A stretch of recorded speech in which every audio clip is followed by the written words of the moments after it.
नमस्कार, BL न्यूजमध्ये आपले स्वागत।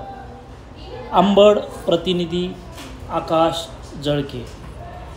माननीय जिल्हाधिकारी तथा जिल्हा दंडाधिकारी डॉक्टर श्रीकृष्ण पंचाळ व अप्पर जिल्हाधिकारी माननीय रीता मेत्रेवार मॅडम यांच्या मार्गदर्शनाखाली पोलीस खबऱ्यामार्फत गोपनीय माहिती मिळाल्यावरून आज अंबड तालुक्यातील धुळे सोलापूर या हायवेवर टॅक्सी गाडीने प्रवास करून माननीय तहसीलदार विजय चव्हाण साहेब यांनी अवैध गौण खनिज रेती वाहतूक करणारे 2 हायवा पकडून कार्यवाही करण्यासाठी तहसील कार्यालय अंबड येथे जप्त केले। सदर वाहने ताब्यात घेतल्यानंतर ड्रायव्हर चालक पळून जाऊ नयेत याची विशेष खबरदारी घेण्यात आली। यानंतर महसूल पथक त्याचबरोबर पोलीस बंदोबस्त मागून घेण्यात आला। सदर कार्यवाही दरम्यान 1,19,00,000चा मुद्देमाल जप्त करण्यात आला। यावेळी 2 हायवावर वाहन क्रमांक लिहिलेले नसून वाहन वाहतूक करत असताना रेतीच्या बाबतीत कोणतीही रॉयल्टीची पावती अथवा चलन आढळून आले नाही।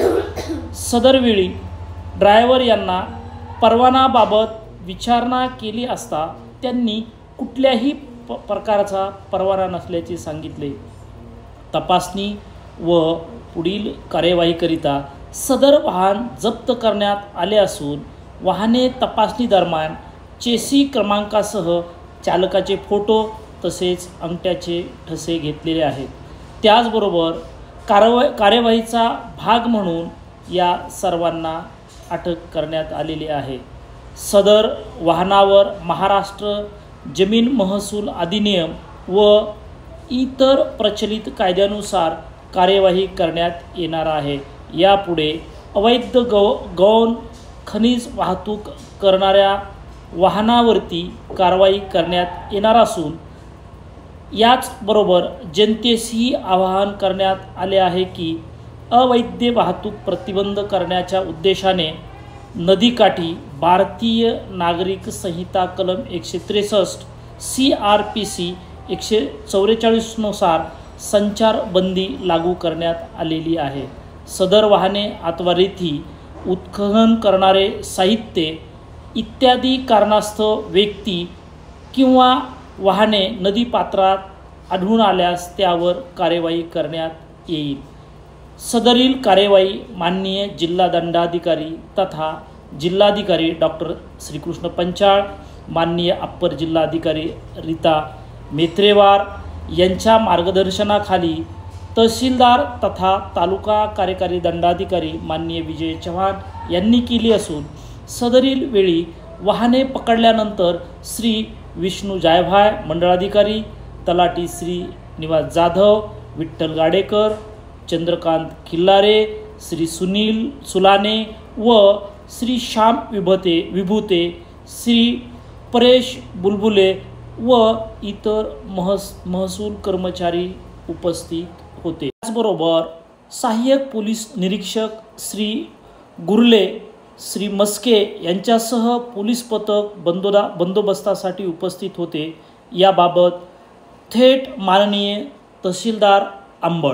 आज 27 एप्रिल 2025 रोजी माननीय जिल्हाधिकारी तथा जिल्हा दंडाधिकारी डॉक्टर श्रीकृष्ण पंचाळ सर, आदरणीय अप्पर जिल्हाधिकारी मॅडम रीता मेत्रेवार मॅडम यांच्या आदेशान्वये व मार्गदर्शनान्वये गोपनीय माहिती मिळाल्यावरून खाजगी टॅक्सीने प्रवास करून धुळे सोलापूर हायवेवरती 2 अवैध गौण खनिज म्हणजे रेती वाहतूक करत असताना वाहने पकडण्यात आली।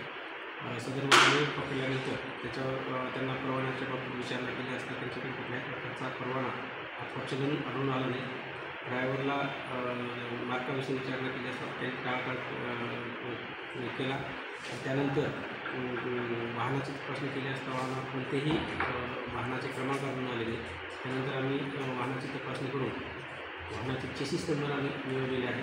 चेसिस नंबरवरून RTO मार्फत वाहनाची सर्व डिटेल्स घेऊन MLRC 1966च्या तरतुदीनुसार व प्रचलित कायद्यानुसार आम्ही तुमच्यावरती सर्वप्रथम दंडात्मक कारवाई करणार आहे आणि त्यानंतर आवश्यकता वाटल्यास पुढील आम्ही फौजदारी स्वरूपाची आम्ही कारवाई करणार आहोत. आपण किती गाड्यावर कारवाई केली आज?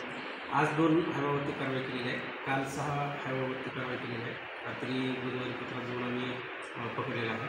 सर्व नदी जी आहेत, गोदावरी नदी आहे, दुधना नदी आहे किंवा गलाटी नदी आहे, दोन्ही उपविभागातील अंबड उपविभागातील सर्व नद्यावरती CRPC 144 म्हणजे भारतीय नागरिक संहिता 163नुसार संचारबंदी लागू करण्यात आलेली आहे. नदीपात्रामध्ये रेती उत्खनन करणारे कुठलेही साहित्य, हायवा किंवा अकारणास्तव व्यक्ती त्या ठिकाणी आढळून आल्यास पोलिसांमार्फत ती कारवाई करण्याकरता 144 लागू करण्यात आलेले आहे. सर्व जनतेस माझे आव्हान आहे, अशा आढळून आल्यानंतर आपण पोलीस या ठिकाणी येऊन त्यांच्या आवश्यक पुरावा सादर करून त्या संबंधित व्यक्तीविरोधात भारतीय नागरिक संहिता 163 भंग केल्याविषयीचा सुद्धा तक्रार आपण करू शकतो.